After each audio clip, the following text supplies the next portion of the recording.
राजस्थान में एक लड़ाई ईडी की भी जारी है। आज कांग्रेस कार्यकर्ता ईडी के एक्शन के खिलाफ जयपुर में उतरे तो सीएम अशोक गहलोत का गुस्सा 7वें आसमान पर जा दिखा। भाषा की मर्यादा भी भूले ईडी के खिलाफ इस लड़ाई में इंडिया गठबंधन भी अशोक गहलोत के समर्थन में उतर आया। अब कांग्रेस इस मुद्दे को लेकर भी जनता के बीच जाने का मन बना चुकी है।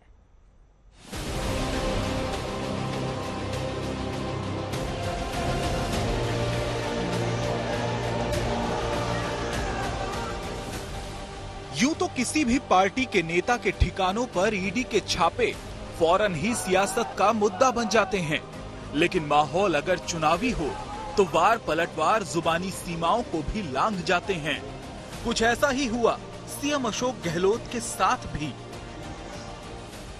सीबीआई, इनकम टैक्स, ईडी, उसके बाद कहना पड़े कुत्तों से ज्यादा घूम रही ईडी देश के अंदर। तो मुख्यमंत्री अशोक गहलोत के इस बयान से आप समझ ही सकते हैं कि ईडी ने जिस तरह राजस्थान में दो बड़े चेहरों को अपनी रडार में लिया, कांग्रेसी कार्यकर्ताओं के साथ साथ पार्टी के दिग्गज नेताओं का भी गुस्सा फूट पड़ा। ईडी की छापेमारी के बाद से ही विरोध प्रदर्शन का दौर चल रहा है। ईडी के एक्शन पर आरोप प्रत्यारोप का शोर चल रहा है।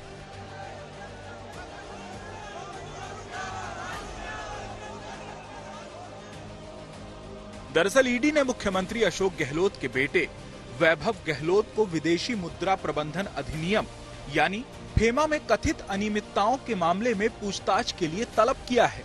हालांकि राहत देते हुए अब एजेंसी ने वैभव को 30 अक्टूबर को पूछताछ के लिए बुलाया है।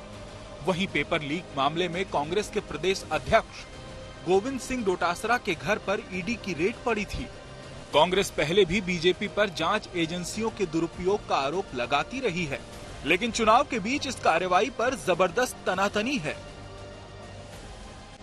राजस्थान में भरोसे का नाम कांग्रेस हो गया है। जो अध्यक्ष जी ने भी इतना प्रचार प्रसार किया हमारी सरकार की नीतियों का, कार्यक्रमों का, सिद्धांतों का, फैसलों का, जेल में बैठ गया है। हालांकि ईडी पहुंच गई के घर पे, वो अलग बात है। ईडी पहुंची इसलिए इसको टारगेट करो, अध्यक्ष को टारगेट करो, ज्यादा ही बोलता ये सरकार के बारे में। पर ईडी को कल सबक मिल गया। एक चीफ मिनिस्टर को कहना पड़े, ये दुर्भाग्य की बात है। जो हमारी प्रीमियर एजेंसी हैं, सीबीआई, इनकम टैक्स, ईडी, उसके बाद कहना पड़े कुत्तों से ज्यादा घूम रही ईडी देश के अंदर। एक मुख्यमंत्री, चुनाव मुख्यमंत्री कहे, जिसके चुनाव जीतने की हवा चल रही है वहां पर, वो कहे कुत्तों से ज्यादा घूम रही ईडी घर घर के अंदर, देश के अंदर। इससे बड़ा दुर्भाग्य क्या होगा बता दीजिए आप।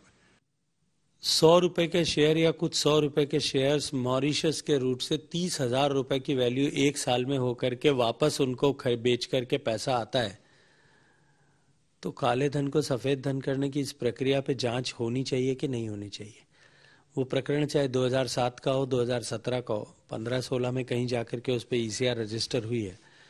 7 में जब घटना हुई थी तब तो केंद्र में आपकी सरकार थी, और उसके बाद में 8 से 13 तक प्रदेश में भी आपकी सरकार थी, इसलिए उस पर किसी तरह की जांच हो सके इसकी संभावना ही नहीं थी।